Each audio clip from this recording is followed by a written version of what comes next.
Today, I'm going to talk to you about brooding chicks. The first 7 to 10 days of a chick's life are very important to set it up for success, and we have 4 simple tips to help you do that. Chicks can't generate their own body heat when they're first hatched, so we need to provide that heat for them. We want to start chicks between 30 and 32 degrees Celsius, and then slowly reduce that temperature by 3 degrees Celsius per week until the birds are feathered. The great thing is, your chicks will tell you when they're the right temperature. Chicks that are too hot will spread away from your heat lamp, and chicks that are too cold will bundle underneath it. Chicks that are well distributed around your brooding area are the ideal temperature, and they'll be able to travel to their feed and water.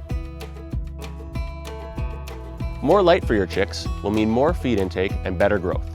We recommend 16 to 20 hours of light per day for growing chicks, and we want it to be bright enough that you can read a newspaper at the feeder.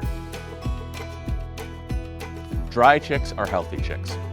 Most people bed their chicks on shavings or straw, and the key is to keep their bedding clean and dry.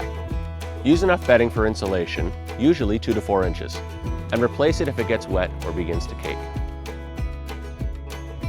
Provide feed and water for your chicks as soon as possible. Water should be clean and easy to access, and chick paper is a great way to introduce your chicks to feed. Make sure to use a complete feed, balanced to meet your chicks' nutrient requirements, such as high-pro or natural harvest poultry feeds. Thanks for tuning in to our tips on brooding.